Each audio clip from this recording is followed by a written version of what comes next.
You have no idea how difficult this was to get this in this shot like this. So anyway, I plan on making this video. I also need to clean my AR because I was shooting it today. So I'm going to kill two birds with one stone. The topic of my discussion today is absolutely nothing to do with cleaning my AR. So it's just there for your entertainment to watch. I'm really not going to go too much into any detail about what I'm exactly doing. There's millions of videos out there that will tell you how to take apart an AR. So this is more just me killing two birds with one stone. So anyway, the topic of this particular video, and I do apologize for the creaky chair, I'm still using the same chair. Anyway, the topic of this video today was requested by a friend of mine when I had mentioned, because whereas it's commonly known that I am a winged horse, one of the lesser known things was that I actually did spend a little bit of time as a white-tailed buck. And by a little bit of time, it was basically a blink of an eye, even by human standards, of somewhere in the neighborhood of about 5 years. Now, I am not exactly sure how I became a buck, like what procedure exactly went into to it happening. As best as I can tell, it was not quite the same methodology was used in the case for becoming a deer as was used to turn me into a human. And pretty much what my reasoning behind that is that as a deer, I have zero memory of being a fawn. So as best I can tell, I basically started off at full grown. I apologize, the AR's off the screen a little bit. I have to put it in my lap in order to take these pins out.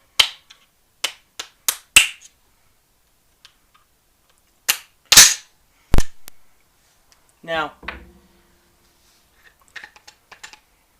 the reason that I was invited to or requested to become one was actually because a particular herd had seen how I was towards other horses and realized the benefit of having someone like me view them as just as much as you know, for lack of better terminology, brothers and sisters, as I view other horses to be. Now, this time period in my life is potentially one of the most violent in my entire 4,000 to 5,000 years of history, because most of my memory of this time period was rather violently engaging various hostile predator species, and the particular herd that I was in, which is a two-part herd, as is with many herds of deer, in their basic setup, which was you have the overall larger herd of the area that's split up into smaller groups. So anyway, this particular herd was more along the lines very combat oriented in general. Now, this is also during this time period is the reason why two of my mates are does, and the only reason they're winged does is because they begged a unicorn mare, Marigold, to give them wings. Now, basically, by doing that, it was kind of a shrewd move on their part because it added an extra layer of kinship for me to them, and it also gave someone with more their point of view, effectively putting them like right next to me. Now, when I became a winged horse again, when I returned to my more normal state, they stayed with me, and I do not personally know if this was what the original plan for them to do was or not, but in either case, they have lived far longer than what they otherwise would have lived, because becoming a guardian's mate ends up meaning that your life is now extended similar to the guardian. Now, during this time period, one thing I don't really recall missing quite as much as I do now is things like flying. And the reason I think that I did not miss it quite as much is the way that deer run is very close, is almost as close to flying as you're going to get while still being a terrestrial being and not like, somebody who has wings like a bird or a winged horse.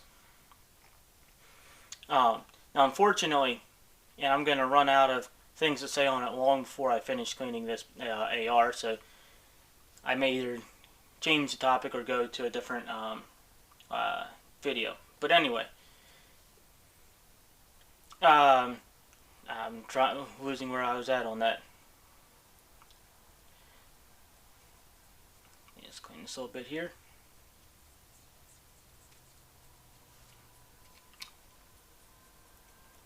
So the main focus that we ended up engaging, because it was the main thing that we had in the area where we were living, was mostly wolves. And many of these packs of wolves were rather large groups, where you could expect to be attacked by something along the lines of like 70 plus. And this is where a lot of times when I compared when I've mentioned what some of my mates could take on, particularly my does, was in how many wolves they could fight at once. And this time period was a large part of the reason for that.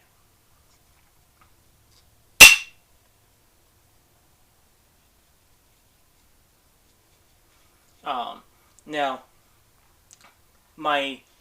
ending my period during this time frame was probably as violent as one can almost get, and it's an experience I wish to never ever repeat. It was in no way fun, and it was exceedingly painful. And basically, roughly 500 years after roughly 5 years after I had become a buck, the herd, and in this case the overall herd, not just a smaller one that was comprised of me and my 2 does, and another who was my brother, and a few other bucks that were a bit older, but the overall herd had come under an attack during a gathering. And during this time, this particular attack was by a foe that we hadn't really encountered too much at this point. Like I had encountered it a few times with different mixed results. I mean, once I encountered, I pretty much almost died, and another time that I had encountered before being a deer, I gained I pretty much helped a dude pull a plow. But that was a long time before this point, and by this point, any interaction I had with humans was negative. So, pretty much a group of hunters, effectively, I don't know what else I would call them, had decided to basically like eliminate us. And they had surrounded the gathering and proceeded to fire. And by surround, I mean they were attacking from one direction, but you didn't have very much else to run to. So our response, whereas some others might have tried to run away, ours was to attack. And as I discovered very quickly in this, because this is also my first encounter with firearms, charging somebody who is armed with a gun is a bad idea. Charging a lot of somebodies with guns is a bad idea.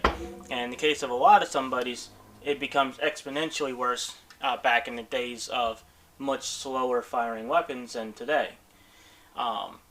And pretty much I got hit in rapid succession a large number of times. And that pretty much brought me to the point of I'm dead now. And I would have been dead if it wasn't for Marigold basically coming at the last possible moment, having been summoned by my does. And for those who are curious, my does, because I've mentioned Marigold's name quite a few times in various settings, but their names are Rosebud and Songbird. Now, They are twin sisters who are as pretty much a polar opposites of each other. One of them is legitimately rather kind and sweet, um, still a remarkable fighter, but she's not, quite homicidal. The other one, is homicidal. She, and but she's rather intelligent about it. She does not go about it where you might just like confront someone head on and attack them. She's the kind of put arsenic in your food while when you're not looking. But these two, they had managed to get a hold of Marigold, who was not really with me during the time period that I was being a deer, and she had come and for effectively rescued me. My last memories of this time period were very fuzzy, to say the least. I was pretty much blacking out and about to die. So my last memories were watching my herd get annihilated, and then seeing Marigold arrive, and really shortly thereafter, my next for me is I'm back to being a winged horse again.